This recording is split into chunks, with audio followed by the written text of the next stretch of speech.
This is biblical safety. No guardrails, no fall protection, just an open edge and a long drop. This would trigger immediate health and safety citations, work stoppage, and serious penalties. But 3,500 years ago, before any safety regulations existed, God gave this command.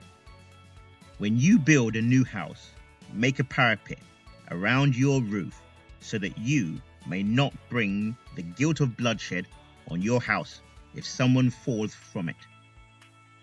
This is fall protection. This is hazard elimination, written 3,500 years ago. This is Deuteronomy 22:8, and it changes everything about how we think about workplace safety. Let's break it down. To understand this law, we need to understand ancient Israel. In the ancient Near East, houses had flat roofs. Not sloped roofs like we think of today, flat, accessible surfaces. And these roofs weren't just architectural features, they were living spaces.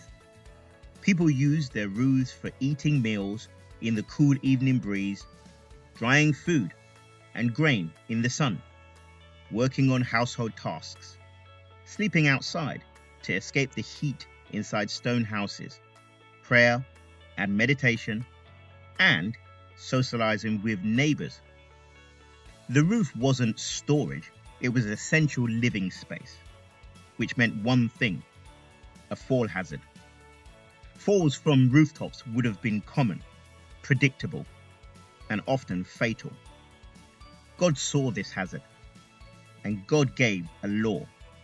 Not a suggestion, not a recommendation, a command. Let's examine Deuteronomy 22:8. Part 1. When you build a new house, that's when, not if, God knows you will build. This isn't about the government or someone else, you, the builder. The modern principle is safety must be designed in from the beginning, not added later as an afterthought. Part 2. Make a parapet around your roof. But a parapet, what is this? Well, a parapet is a protective barrier, a low wall around the edge of the roof. Modern equivalents would be guardrails on elevated platforms, tow boards on scaffolding, safety railings on walkways, barriers on mezzanines, edge protection on rooftops. This is an engineering control, not a warning sign, not a safety harness, a physical barrier. You owe a responsibility to those who enter your property. If you can predict the harm, you must prevent it. If you build the roof, i.e. create the hazard, you must build the parapet, i.e. control the hazard. You cannot transfer that responsibility to anyone else. If you own the workplace, if you manage the facility, if you control the property, you are responsible for the parapets. The parapet is mandatory because falls are foreseeable. If you can foresee the hazard, you must control it. You can't say, I didn't think anyone would fall when you left an open edge on an elevated surface. The hazard is obvious. The risk is foreseeable. The protection is required. So what does Deuteronomy 22:8 look like in modern workplaces? Modern roofs would be scaffolding platforms, building edges during construction, open floors or multi-story buildings under construction, trenches and excavations.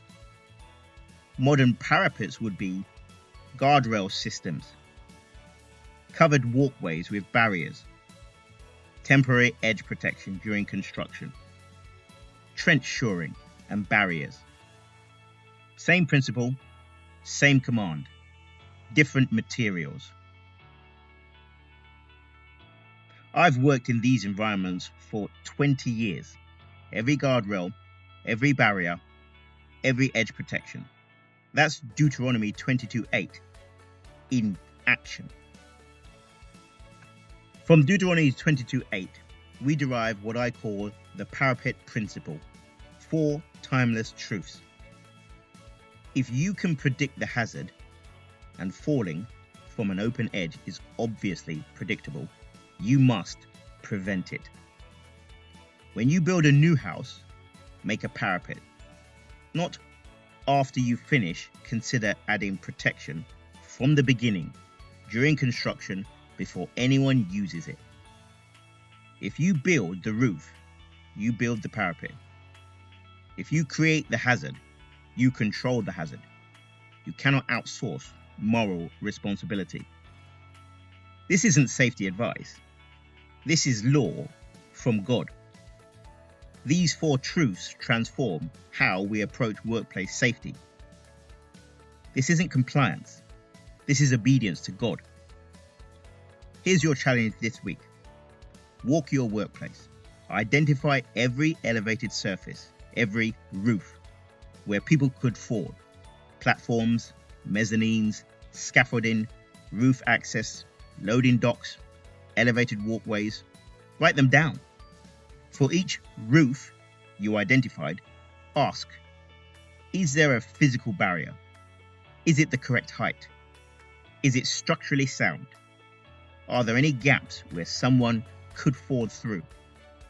Is it maintained? If the answer to any of these is no, you have a Deuteronomy 22:8 violation. Fix it, because if you don't, someone will fall.